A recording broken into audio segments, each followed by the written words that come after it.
E aí, galerinha Força Máxima, tudo bem, oitavo ano? É um prazer estar aqui com vocês novamente. Me chamo professor Fernando Freitas e hoje, exatamente nós iremos falar de um assunto que é imperdível. Vamos falar sobre as infecções sexualmente transmissíveis. Antigamente, elas eram chamadas de doenças sexualmente transmissíveis. Professor, mudou o nome? Mudou, e vocês vão entender na aula de hoje porque mudou esse nome. Também vou falar ali, dentro das doenças, eu vou falar sobre os sintomas, transmissão, tratamento, prevenção. E dentro também desse aspecto, vou contar sobre duas curiosidades históricas. A primeira, eu vou falar qual foi a primeira infecção sexualmente transmissível descrita na história, catalogada ali, escrita na história. E também falar um pouquinho sobre um período que nós passamos, que é o período da revolta da vacina. Vou falar rapidamente sobre esse tema para poder encerrar essa aula maravilhosa. Espero que vocês gostem, galera. Acompanhe os slides aí comigo, tudo bem? Vamos lá, força máxima. Um abraço. Muito bem, galera. Vamos então começar falando ali, o tema do capítulo 19 da apostila de vocês, como prevenir e tratar infecções sexualmente transmissíveis. Isso mesmo, Aquelas infecções que nós tínhamos o nome antigamente de doenças sexualmente transmissíveis. Então, vamos falar um pouquinho sobre elas agora. Primeira infecção venérea. Professor, quando começou essa história de infecção venérea? Então, lá nos livros de história, a primeira infecção, a primeira DST ou IST, que foi ali, descrita, ela remete num período do século XVI. E aí, nesse caso, o primeiro relato, exatamente, foi através de um jovem soldado alemão, chamado de Ulrich von Hunter, que esse soldado, ele pegou uma doença desconhecida na época, lá quando ele estava na Itália, e ele sobreviveu ali com essa doença durante 10 anos. Depois esse rapaz morreu. Professor, essas doenças aí, são as mesmas de hoje em dia? Sim, tá? Na verdade, essas doenças aí, nós temos caráter que elas começaram há muito tempo. Só que nós vamos descobrindo cada vez mais e depois associando as doenças aos respectivos nomes. Naquela época, essa doença era desconhecida. Atualmente, nós sabemos o nome dela. Mediante as características de sintomas, ela é chamada atualmente de sífilis. E essa doença, chamada sífilis, ela se propagou na Europa de maneira muito rápida, por conta de um fácil mecanismo de transmissão, que é através da relação sexual. E através desses próprios relatos, ele falava até o seguinte, presta atenção, olha só, que ele descreveu da seguinte maneira: o tempo todo havia furúnculos, parecidos com o tamanho e aspectos de uma bolota, e tinha um cheiro tão fétido que quem cheirasse e já se achava que estivesse contaminado. A cor, muitas vezes, era verde escuro.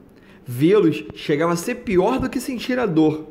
E acredite, a sensação de dor parecia que estar encostando no fogo.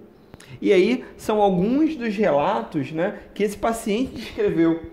E aí nós sabemos que essa doença, ela assustou muito na época. Nesse caso ali na Europa, ela foi um marco ali, logo após exatamente a Europa passar por um período que na verdade nós chamamos de um período muito obscuro dentro desse panorama de saúde, aonde eles acabaram de passar pela peste bubônica. Isso mesmo, aluno, a peste negra é aquela doença que exterminou 1/3 da população europeia na época. Então, em 1490 e 94, por aí, eles estavam passando por isso, eles estavam tentando se recuperar exatamente da peste bubônica. E surge uma nova doença. Aí todos ficaram muito assustados. E aí, nesse caso, surgiram várias teorias, várias lendas ali, a respeito dessa doença. Dentro delas, uma delas, exatamente essa daqui, que é representado nos livros por algumas gravuras, alguns desenhos. E nesse caso, essa ilustração que ela mostra que eles acreditavam que as doenças, nesse caso, essa doença, era transmitida unicamente pela mulher. A mulher era culpada pela transmissão dessa doença. Olha que absurdo. E aí, nesse caso, né, ela transmitia para os homens, principalmente para os soldados, para as pessoas que estavam ali na época, né, através da relação sexual. E essa mulher era a grande culpada. E né, aqui, ó, nessa imagem, nós conseguimos perceber o seguinte: a mulher ali deitada, tá? Ou seja, né, esperando ali exatamente para ter uma relação sexual com o soldado se negando, fugindo. Por quê? Porque ela estava infectada, então acompanhava ela quem? A morte. Olha que pesada essa imagem, né? Mas muito representativa. E aí nós temos outras imagens que também representam isso, como por exemplo, né, o homem, né, sendo carregado para a morte, né, por quem? Pela morte, por um anjo e pela própria mulher. Então aqui nesse caso aqui, ó, ilustrando mais uma vez o papel que a mulher era a grande culpada, era a grande transmissora da sífilis, dessa doença que naquela época é uma doença venérea desconhecida, tá legal? E outra crendice da época, né, onde nós temos exatamente aqui a representação da Santíssima Trindade, que nesse caso aqui, ó, ele tem todo o envolvimento com o catolicismo, não é? E dentro desse aspecto aqui, as pessoas que apresentavam essa doença eram pessoas que estavam envoltas do pecado. E aí, para você conseguir se curar, né, através dessa punição divina, você teria o quê? Teria que rezar para assim você conseguir a cura divina, que só mediante a cura divina você conseguiria se recuperar. Realmente, né? Na verdade, naquela época não tinha tratamento para essa doença. E aí, nesse caso, as pessoas que eram infectadas, depois de um dado período, elas poderiam morrer. E aqui, né, representa as pessoas, né, da realeza que conseguiram ali, ó, se curar, ou estavam ali, foram abençoadas, elas conseguiram obter a cura. Que na verdade não acontece dessa forma, né, como nós sabemos. E aí nesse caso aqui, ó, essa doença, né, na época, ela não afetou só um pequeno grupo, não. Foram várias pessoas em várias classes sociais, inclusive, né, a parte dos plebeus, a parte da nobreza e também, né, a parte do clero. Nós temos relatos que até 2 papas tiveram essa doença. Muito interessante, né? E aí, vamos falar agora de uma maneira mais abrangente sobre essas infecções sexualmente transmissíveis. Essas ISTs, como nós chamamos atualmente, elas são chamadas de infecções sexualmente transmissíveis. Antigamente, nós falávamos que era DST. Professor, qual é a diferença de IST para DST? IST são as infecções. Por quê? Porque nem todas as pessoas que têm essas infecções, elas apresentam sintomas ou mesmo sinais. Elas não têm os sinais e sintomas que estão exatamente, né, contaminadas. E quando você tem a referência de DSTs, já fala que a pessoa é classificada como uma pessoa doente, ela já tem os seus sintomas, já tem os sinais ali daquela doença se manifestando naquela pessoa. Que nesse caso aí, então mudou o nome, por quê? Porque algumas pessoas, mesmo tendo a doença, tá? Elas podem transmitir mesmo não tendo sintoma nenhum. Por isso nós chamamos de ISTs atualmente, tá legal? E essas ISTs, elas podem ser causadas tanto por vírus, protozoários, bactérias, fungos e até mesmo alguns artrópodes, que nesse caso ali, ó, nós temos um tipo de ácaro que é um tipo de piolho, tá bom? Que eu vou falar por último. Chamados também esses agentes de agentes etiológicos. Nesse caso, para cada doença vai ter o seu agente etiológico específico, que vai ser o causador, né, daquela doença específica, tá legal? E aí, dentro desse mecanismo, né, quais são as principais formas de se contaminar? Professor, como você vai conseguir ali, ó, a transmissão dessa doença? Como acontece? Preste atenção, olha que simples. existem 4 métodos mais fáceis, né, ou mais básicos de contaminação. Primeiro, é através da relação sexual, então o contato sexual. E aí, eu já coloquei para vocês aí, o que, professor? Tem aqui, ó, já como é que você consegue prevenir, com o uso do preservativo. Então, preservativo masculino e feminino, nesse caso a camisinha masculina e feminina, quando utilizada, você já evita essa forma de transmissão. Quando não utilizada, a pessoa está sujeita exatamente a esse mecanismo de transmissão, tá? Existe forma congênita, que é aquela que é passada do pai para o filho, tá? Ou nesse caso, da mãe para o bebê. E aí nós chamamos também, né, de forma vertical, tá? Da mãe para o bebê. E aí, nesse caso, ela pode acontecer essa transmissão da mãe para o bebê. Nós temos através da gestação, né? Ou seja, no próprio ali, para passar já diretamente da mãe para o bebê, quando ela está gerando aquele bebezinho. No caso também do momento do parto, onde vai ter contato das secreções da mãe, do sangue da mãe com o bebê. E também através da amamentação. Outra forma, né, de contágio é através de contato direto, que aí nesse caso pode ser ou pelo sangue, ou por meio de transfusões sanguíneas, ou por meio de objetos cortantes, ou também o contato direto com a mucosa, com feridas, né, com ferimentos, com corrimentos daquela pessoa, tá legal? E aí nesse caso, né, só para exemplificar aqui, ó, a mucosa é um conjunto de tecidos que ajuda a revestir determinado órgão. Nesse caso, nós temos a boca, o nariz, o intestino e até mesmo alguns órgãos genitais. Tá legal? Algumas regiões dos órgãos genitais. E aí, dentro desse aspecto aqui, ó, nós temos uma forma de identificar ele? Sim, nós temos. Através dos sinais e sintomas de cada uma dessas doenças. E aí, né, professor, o que é sinal, o que é sintoma? Que eu não sei o que é. Vamos pensar no seguinte, ó. O sinal é tudo aquilo, né, que eu posso ver, eu estou vendo que a pessoa está sentindo. Professor, eu não entendi. Preste atenção, ó. Imagine que eu estou vendo ali, ó, um ferimento. A pessoa está com uma ferida. A pessoa precisa me falar que ela está com uma ferida? Às vezes não, eu consigo ver essa ferida. Então é algo que eu consigo observar com facilidade. Uma verruga genital, por exemplo, eu estou conseguindo observar com facilidade. Eu estou vendo que aquele órgão sexual ali, ó, aquele canal uretral está com corrimento, né? Ou seja, está escorrendo aqui, ó, um muco por ele.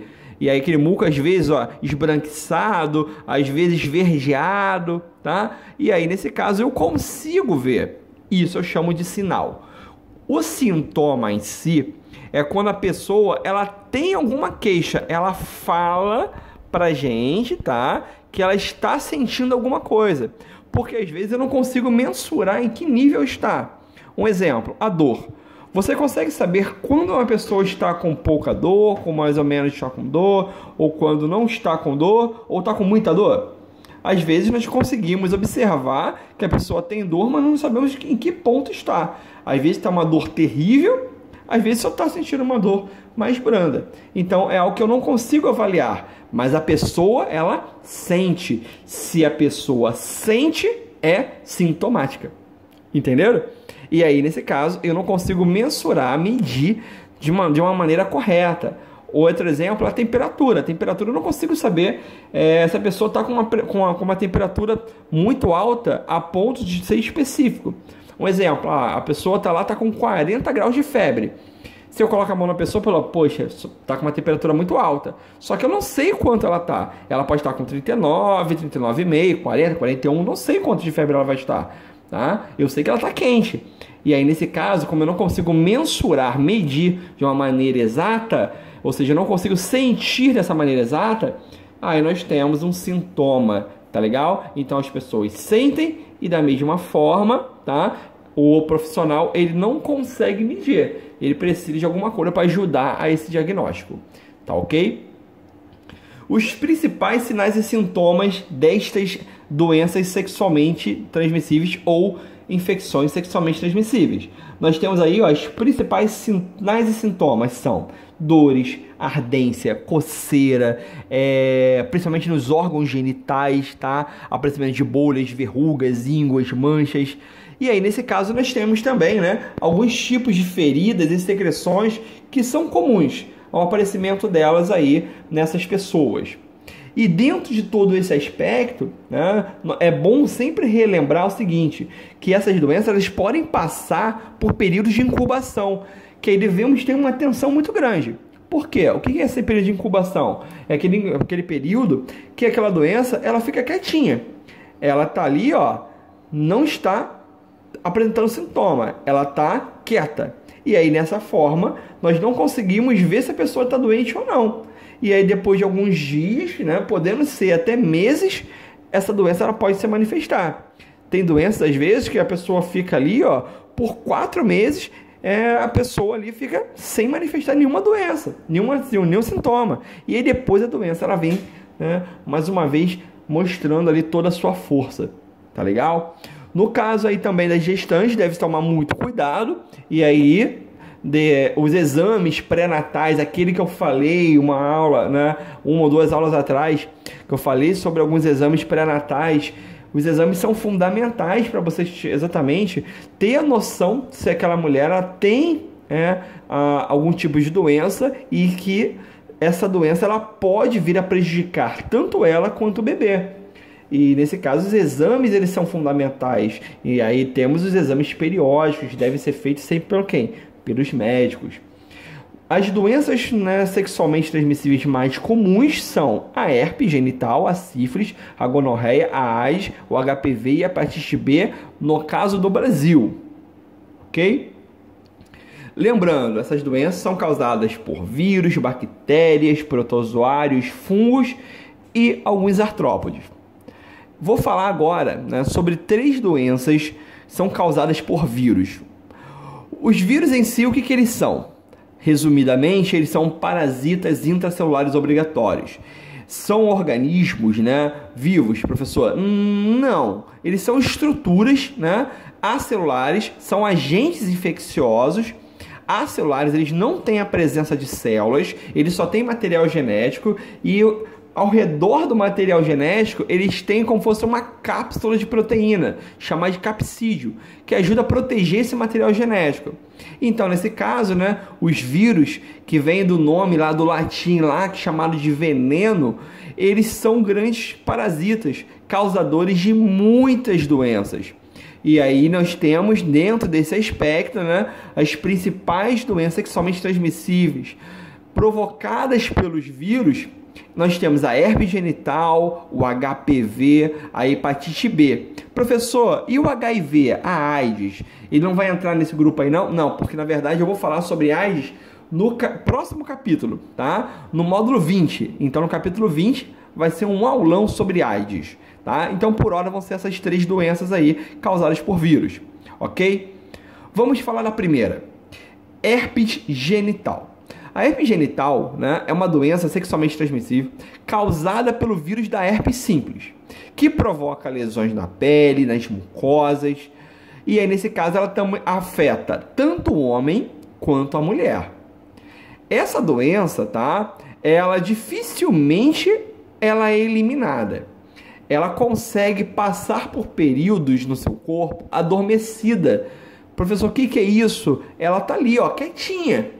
Tá? E aí, se você tem uma baixa do seu sistema imunológico, o seu sistema imunológico ele fica ali, ó, imunossuprimido por algum motivo, ela pode se manifestar. Ou se a pessoa simplesmente chegou lá, ó, tomou muito sol, ficou exposta a muito sol, ela pode também manifestar essa doença. Ela teve um período de estresse muito grande, pode manifestar essa doença. Geralmente em períodos, né, pré-menstruais também pode manifestar novamente.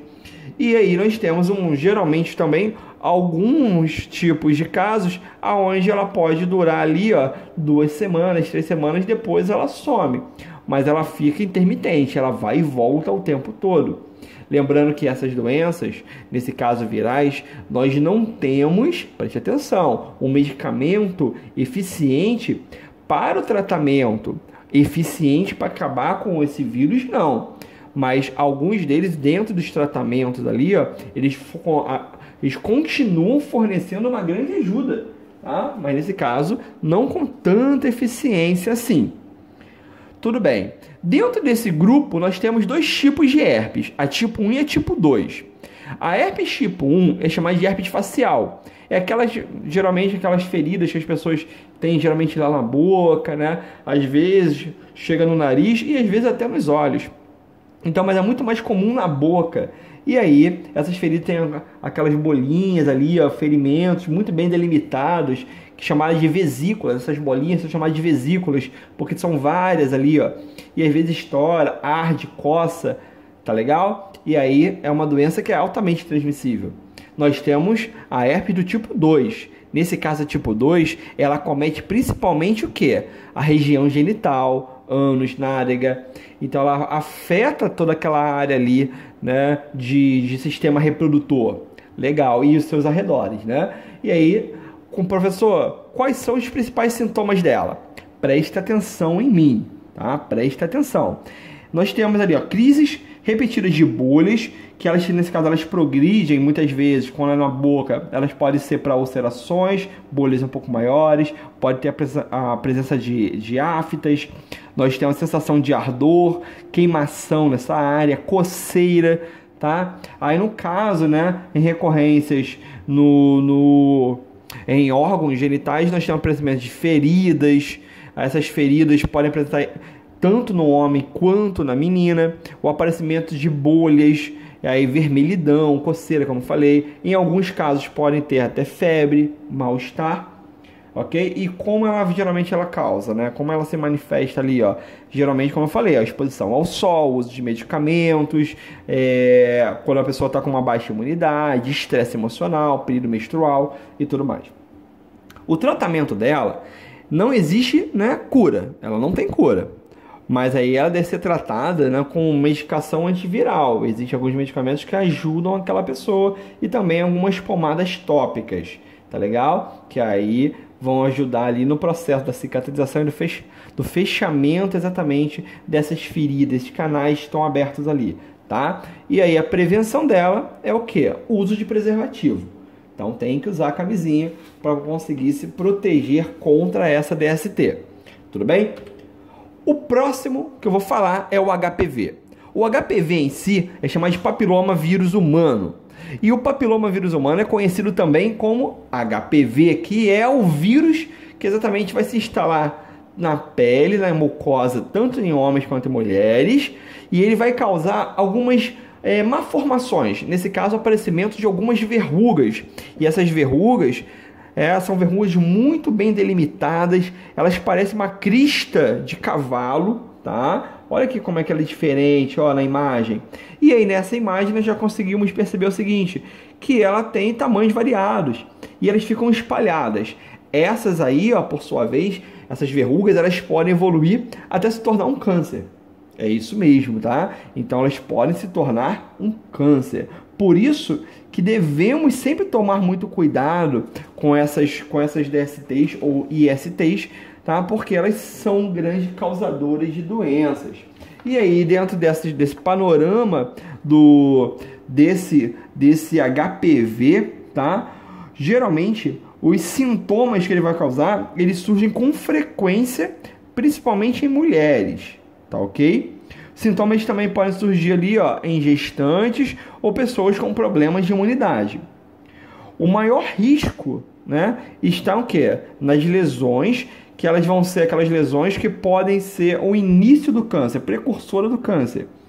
E geralmente é o que ocorre, infelizmente, na maioria dos casos. No caso da menina, câncer de colo de útero, que infelizmente, é muito comum em meninas que têm ali o HPV.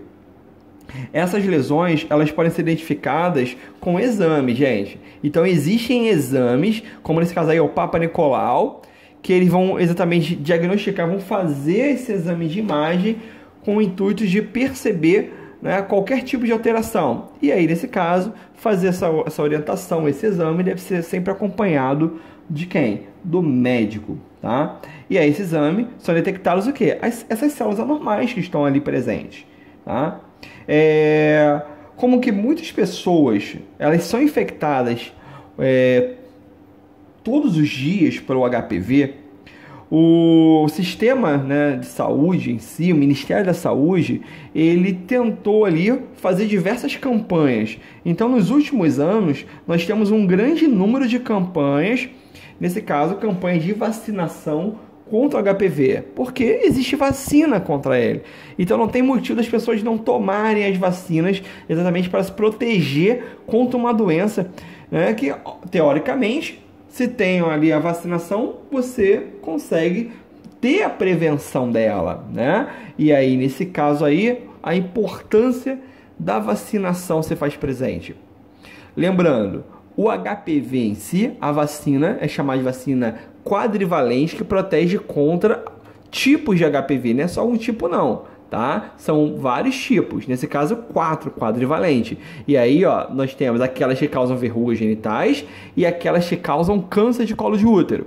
Ela está disponível no SUS, tanto para meninas quanto para meninos, tá? E aí, nesse caso aí, o HPV, ele não vai substituir os exames de observação para ver se tem algum tipo de alteração, mas eles são fundamentais, tá legal?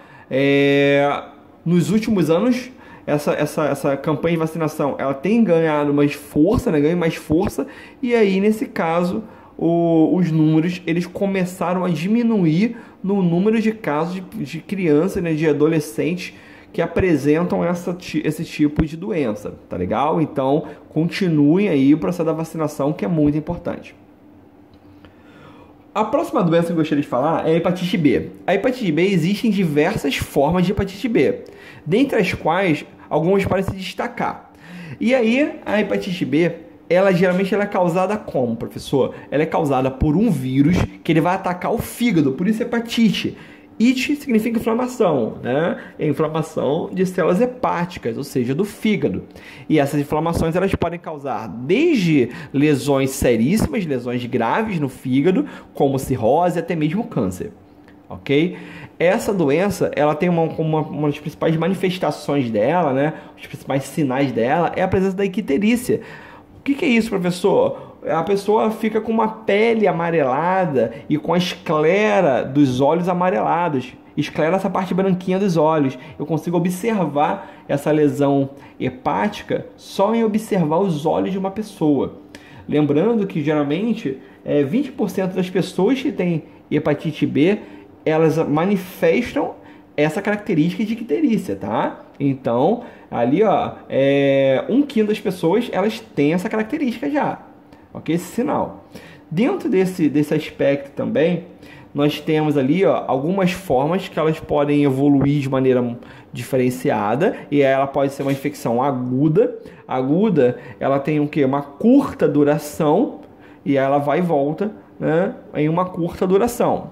Ou ela pode ser crônica, que essa doença, ela fica se manifestando ali, ó, com crises muito persistentes. Até 6 meses, né? Por mais 6 meses a pessoa tem as manifestações sintomáticas dela.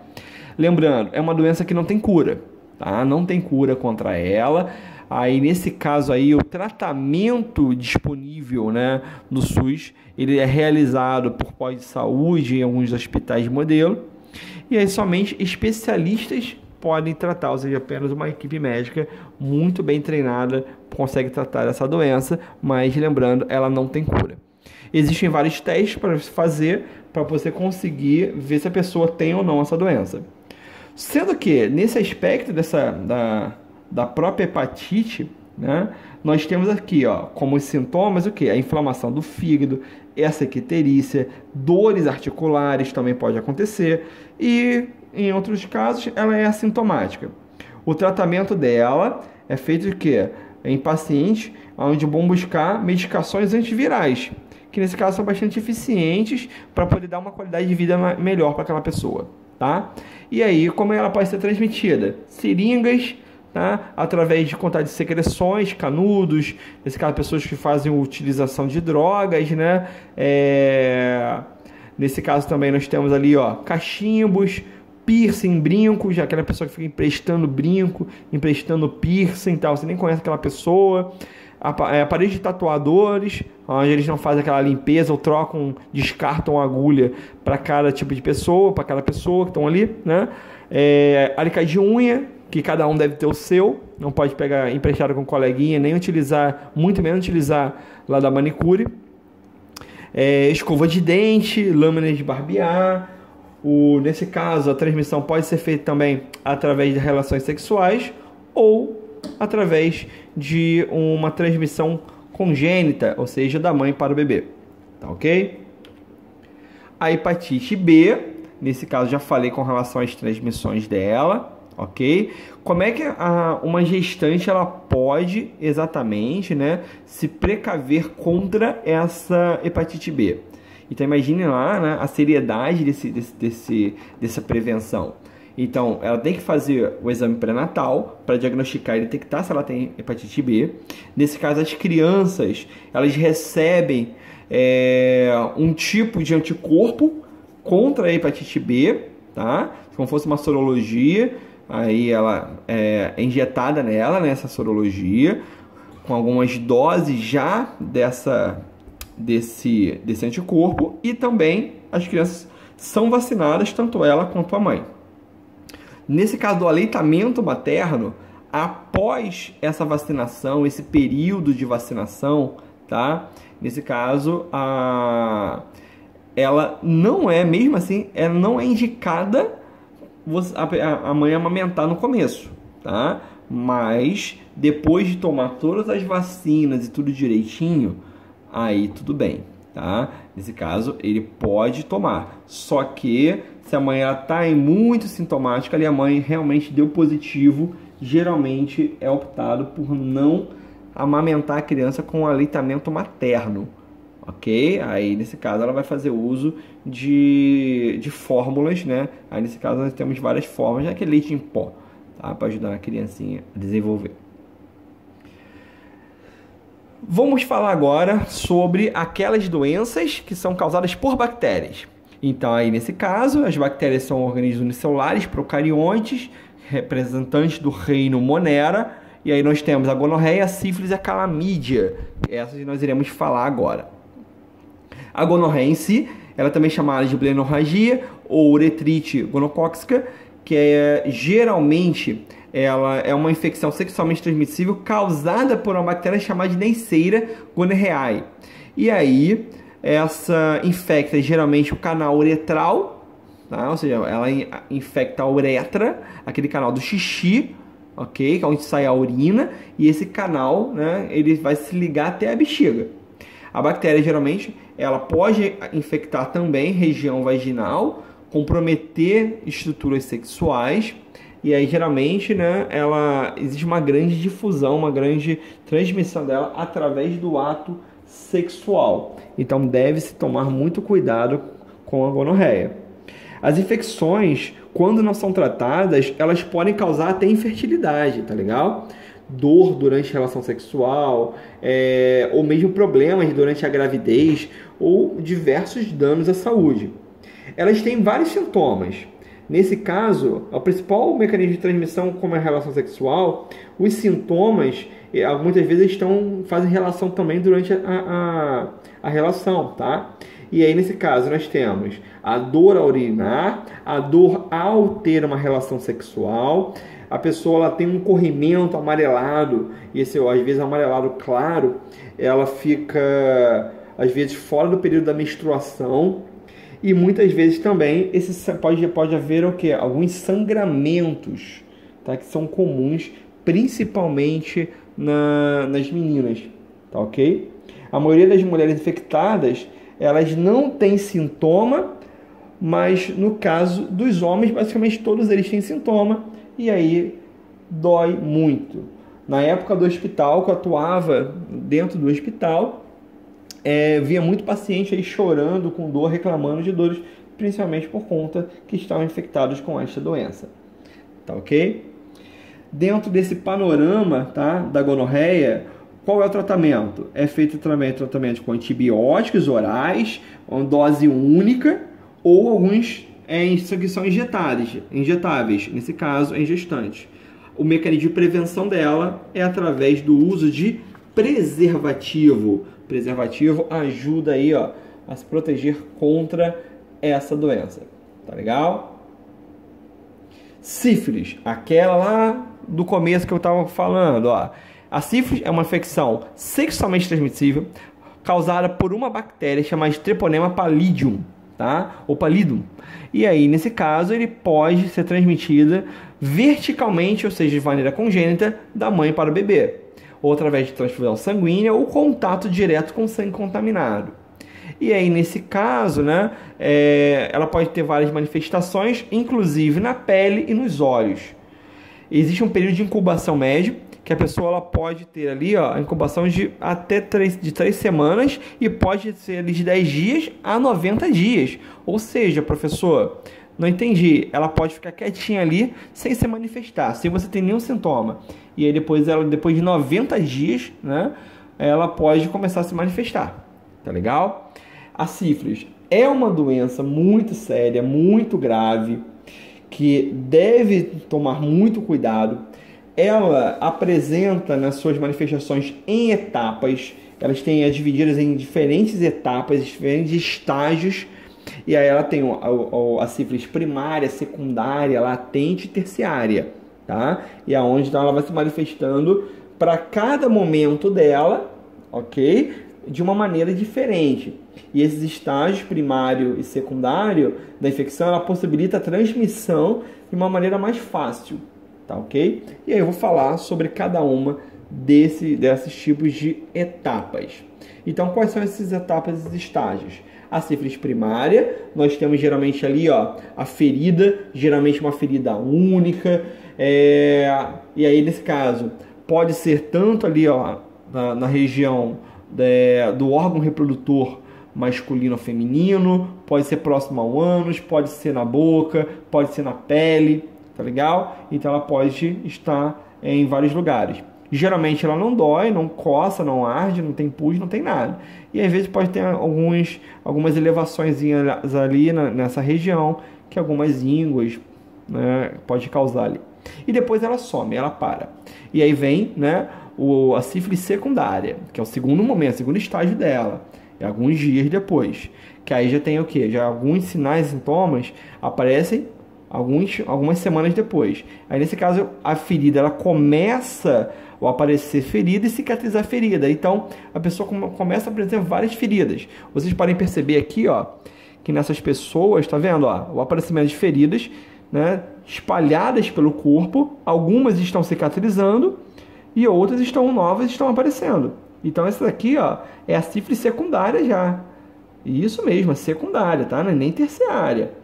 E aí, nesse caso, pode acontecer, né, o aparecimento até mesmo de manchas pelo corpo.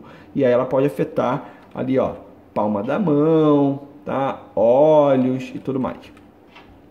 Sífilis latente. Vai chegar uma fase, logo após a sífilis secundária, que ela fica quietinha. Ela fica sem sintoma. E aí, nesse caso, a pessoa não tem nenhum tipo de manifestação.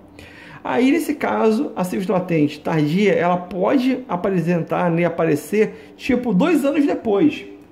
E aí, nesse caso, a duração desse período lá de latência, né, que ela fica ali quietinha ali, ela pode variar muito, tá bom?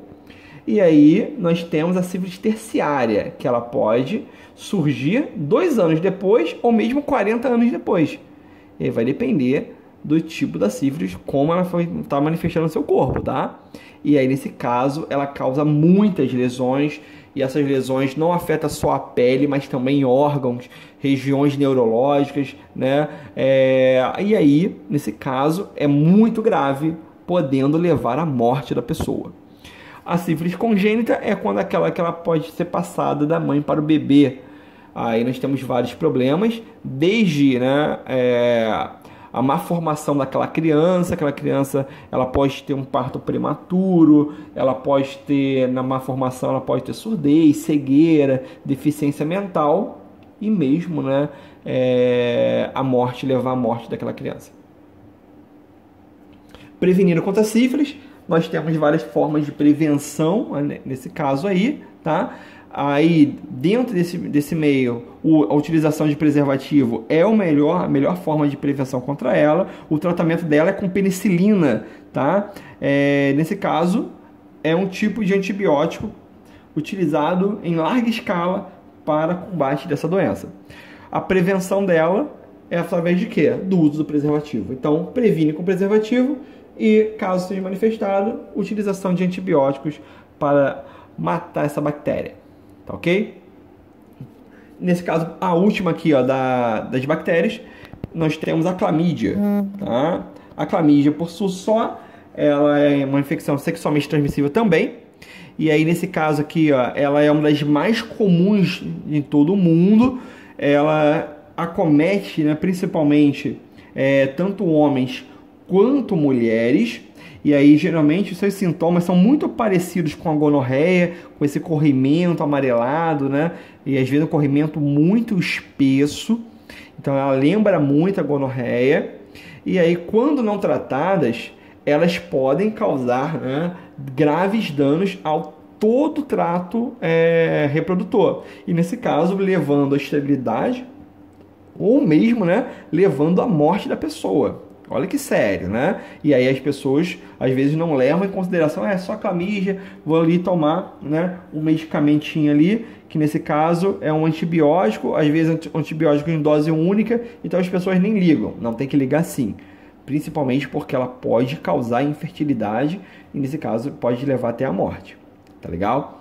Essa infecção, ela comete geralmente no canal uretral, mas ela pode, né, também estar em outras regiões. Região anal, ela pode estar na região da boca, né, ela pode estar na região da faringe, tá? Então ela pode espalhar por vários lugares do seu corpo. A clamídia em si, ela pode, nesse aspecto, ela afeta tanto homens quanto mulheres. Ela tem um período de incubação de aproximadamente 15 dias para começar a ter os seus sintomas. E os sintomas quais são? Geralmente dor ao urinar, a pessoa tem um aumento do número de vezes que quer fazer xixi, como fosse uma infecção urinária, né? Não deixa de ser. A presença ali de uma secreção fluida, que esse muco está sendo produzido ali. E nas mulheres apresenta também o que? Sangue. Então você tem a presença ali, ó, intervalos de período menstrual também com dores. O medicamento, né, contra a clamídia, como eu falei, é um antibiótico. E aí nesse caso é um antibiótico de dose única. E nós temos a prevenção da clamídia através de quê, professor? Através do uso de preservativos. Com relação às infecções, né, sexualmente transmissíveis causadas por protozoários e fungos, nós temos a tricomoníase e a candidíase. A tricomoníase, ela é uma doença, né, causada por protozoário. O protozoário, nesse caso, ele é encontrado na região da vagina, tá? E aí esse protozoário ele fica ali nos arredores. E aí, nesse caso, ele vai causar algumas manifestações mediante o sistema imunológico da vítima. Como assim, professor? Ele vai ser um protozoário oportunista. E aí, quando a pessoa está com uma baixa imunidade, ele começa a se manifestar. E as manifestações deles, né, desse protozoário, ela é muito clara, sendo representado principalmente ali, ó, com alguns tipos de dores, ardor, né, ao urinar. Tem um grande número de protozoários crescendo, que podem causar também, né, uma mudança ali do pH, e aí nesse caso fica com um odor muito fétido. Ela fica, às vezes, a pessoa, ela tem algumas manchas, né? Ela fica com algumas manchas nessa região, sai um prurido, uma secreção, às vezes uma secreção meio espumosa, parece uma espuma que está saindo ali. E também existem algumas formas dele que ele pode se tornar assintomático, ou seja, que a pessoa não detecta ele, que não tem sintoma nenhum. O tratamento exatamente da tricomoníase é o que? Antibiótico oral, tá? E também tem alguns que podem ser, aí nesse caso recomendação obviamente médica também, o que? Alguns antibióticos intravaginais, que aí vão combater diretamente naquela região, tá? E aí a prevenção dele, qual é? O uso de preservativo. Então nós falamos que é um parasita oportunista. A partir do momento que existe uma baixa da imunidade da pessoa, ele começa a se manifestar de maneira muito intensa, tá? Muito espertinho ele. Candidíase, nesse caso, é provocada por fungo, e aí essa infecção é provocada, né, exatamente por um tipo de agente chamado de Candida albicans, e a Candida albicans, ele afeta trato urinário, também regiões próximas ao órgão genital, tá legal? Então não é unicamente ali no órgão genital, regiões próximas a ele. E aí nós temos, dentro do aspecto da clamídia, alguns tipos de sintomas que são muito parecidos também, na desculpa da candidíase, muito parecidos também com outros, né? Como por exemplo, aparecimento de prurido, dor a urinar, ardência. Só que nesse caso, ele causa também o quê? Manchas, lesões, né? Causa corrimento, ele causa ali, ó, edema, coceira da região. Então a candidíase, ela vai causar sintomas parecidos com outros de outras doenças, mas também tem alguns que são comuns a ela. Então, nesse caso, algumas lesões. Dentro desse aspecto da própria candidíase, tá? A candidíase, ela é claramente, ela vai provocar uma debilidade do corpo. Esse fungo, ele não afeta unicamente região genital, como eu estava falando antes. Ele pode afetar lugares arredores. Só que também ele pode provocar uma manifestação, tá, na boca. Isso mesmo, na boca. E aí, nesse caso, esse fungo, ele é o mesmo, né? É o mesmo que causa aquela doença ali, ó, popularmente conhecida como sapinho. É isso mesmo, galera, sapinho, tá? Aquele que geralmente vai se infectar através do beijinho na boca. Então, é esse daí. E a mulher, geralmente, ela apresenta essas secreções, sintomas diferentes dos homens, como vocês podem ver aqui. Os fatores de risco dessa doença, então nós temos ali a relação sexual, obviamente, sem preservativo, só que nós temos ali o quê? Ela pode estar presente, esse fungo, na roupa íntima, ou seja, ficar emprestando roupa íntima para coleguinha ou para o coleguinha não vale, tá? Porque aquela pessoa pode ter um tipo de fungo, ou mesmo ela não sabe que tem, e aí nesse caso você vai contrair uma DST, então não se empresta a roupa íntima. Como é fungo, ele adora um lugar quente, escuro e úmido, então nesse caso você não pode ficar ali, ó, o dia inteiro com aquele maiô molhado, querendo dormir em casa na casa de praia lá, não vou trocar de roupa não, vou pra praia daqui a 6 horas na frente, e não vou, aí não desiste de ir e fica dormindo lá com aquela roupa toda molhada. Não pode, galera, não pode. Nesse caso, é biquíni molhado, tá? Pessoas que têm algumas predisposições, como diabetes, obesidade, gravidez, elas também estão predispostas a ter essa flora fúngica aflorada, ou pessoas que têm uma imunidade baixa, tá legal? O tratamento dela, tá, geralmente, é um tratamento medicamentoso. E aí nós temos o uso de alguns medicamentos antimicóticos, não é antibiótico, tá? É antimicótico, que é antifungo.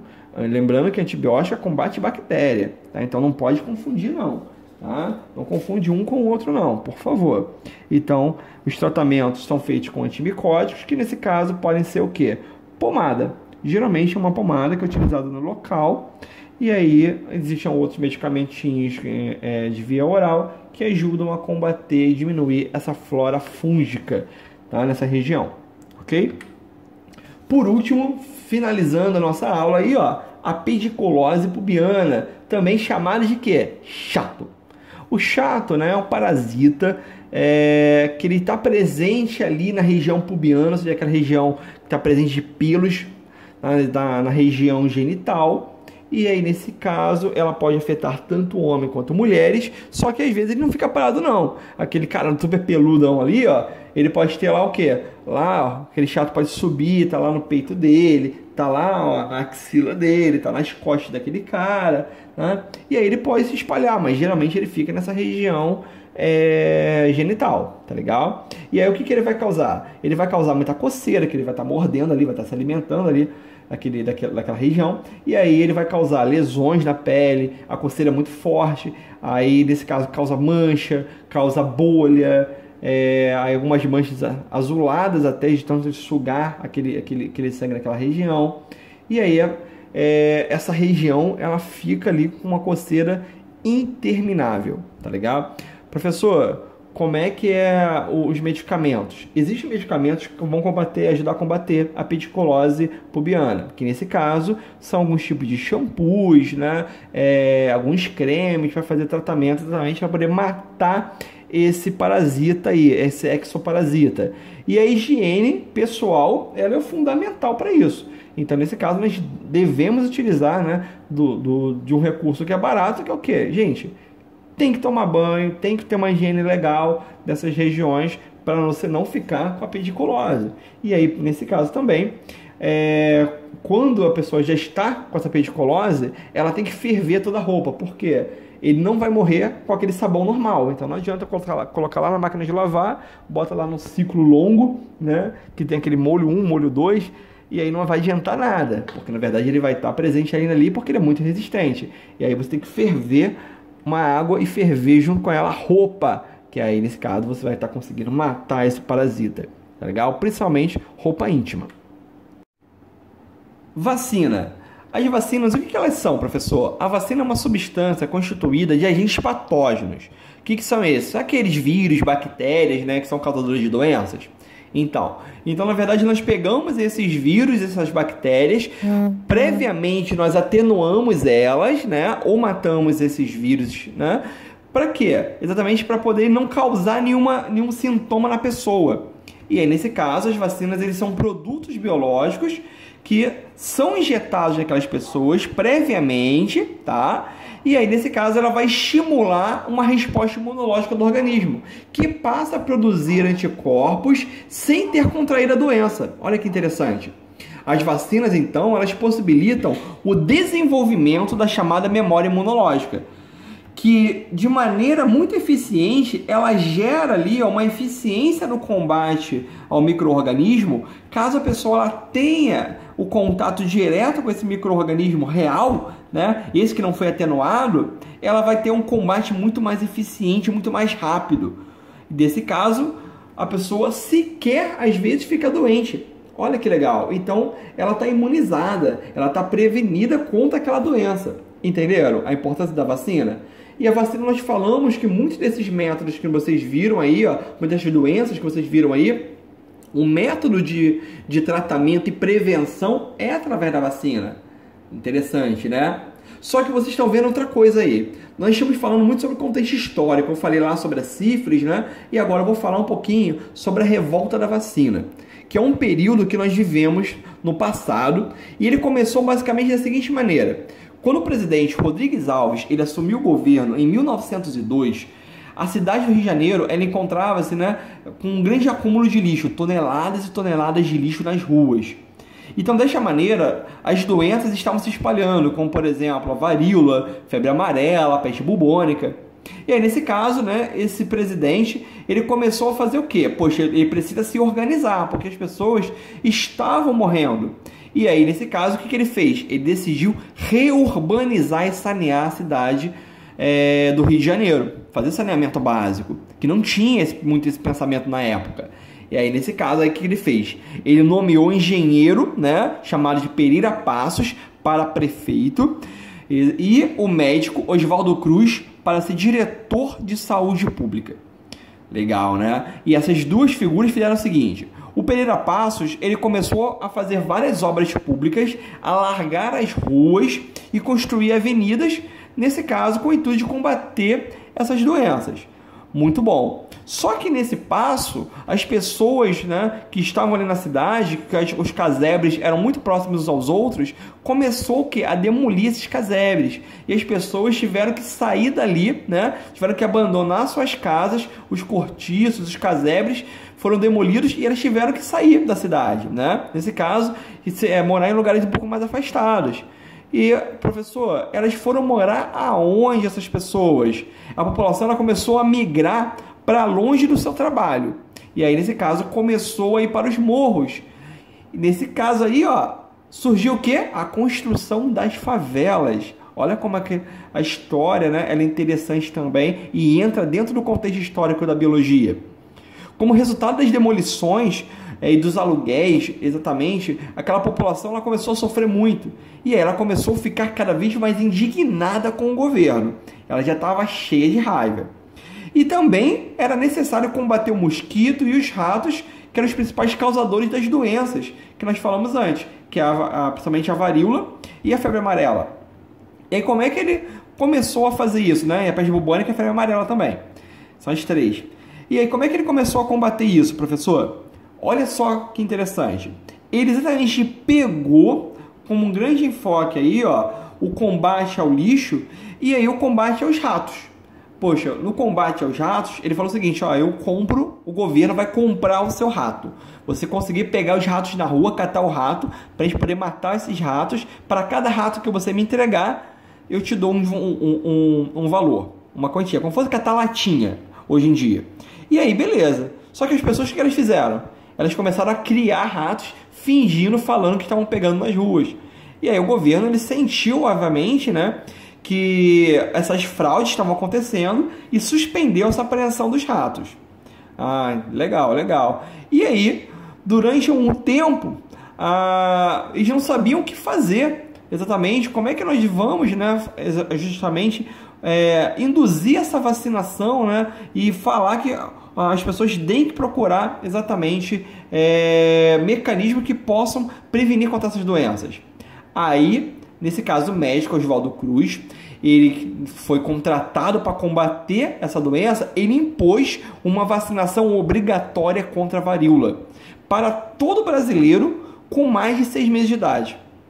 O povo já estava, né, a população já estava revoltada porque tinham perdido suas casas. E agora eram obrigadas a tomar uma furada ali no braço, ali, né, para se precaver com um tipo de metodologia que eles nem conheciam. Então a imprensa ela começou a cair em cima do Oswaldo Cruz, do governo, mostrando que eles eram cruéis, né? Falando que o remédio não era nada eficaz e tudo mais. Então vocês podem ver essas charges aí que estão presentes aí, bem aí nesse quadrinho para vocês, tá legal? Só que com o passar do tempo, esse descontentamento ele começou a gerar uma revolta, né? A população ela começou a andar ali, ó, tendo conflito diretamente com os soldados sanitaristas. E aí, nesse caso, soldados e sanitaristas. E nesse caso, gerou a revolta da vacina. Só que em 1904, algumas camadas populares saíram às ruas para fazer esse enfrentamento. Só que, de acordo ali, ó, com o passar do tempo, né, as pessoas foram mudando. Essa massa, né, que estava insatisfeita ali, ó, ela começou a modificar o seu pensamento. E aí, essa vacinação ela começou a acontecer. E aí também, né, a imprensa teve um papel muito importante para mudar esse pensamento da população e aí conseguiu fazer exatamente a vacinação que ela tanto pretendia. Professor, essa revolta da vacina, ela tem tudo a ver com os dias de hoje? Tem tudo a ver com os dias de hoje. Hoje nós estamos enfrentando um grande perigo, galera, que é o quê? Exatamente, são os grupos anti-vacinas. Já ouviram falar sobre eles? Os grupos anti-vacinas, eles são como se fossem, né, os repórteres, a equipe de imprensa lá no começo da revolta da vacina, onde criticava pra caramba sobre esses métodos. Só que nesse caso, né, esses grupos anti-vacinas, eles ficam divulgando fake news, falando que a vacina ela tá ali para matar as pessoas, é um controle populacional, que as pessoas não devem tomar vacina, quem não toma vacina tem uma qualidade de vida melhor e tudo mais. Galera, isso é uma inverdade, tá? Galera, presta atenção, a vacinação, às vezes, é um único método de proteção, tá? De prevenção contra algumas doenças. E algumas doenças que já foram eliminadas, né? Elas já foram erradicadas, elas estão voltando. Porque as pessoas pararam de tomar vacina, porque ficam acreditando em qualquer coisa. Na hora de você buscar informações, busquem em fontes confiáveis. E aí, nesse caso, esses grupos anti-vacina, eles prestam, né, um grande desserviço à população e são responsáveis diretamente, né, por um grande número de mortes de pessoas, Porque as pessoas estão morrendo não é porque estão tomando vacina, não. Pelo contrário, é porque elas não estão tomando a vacina como deveriam.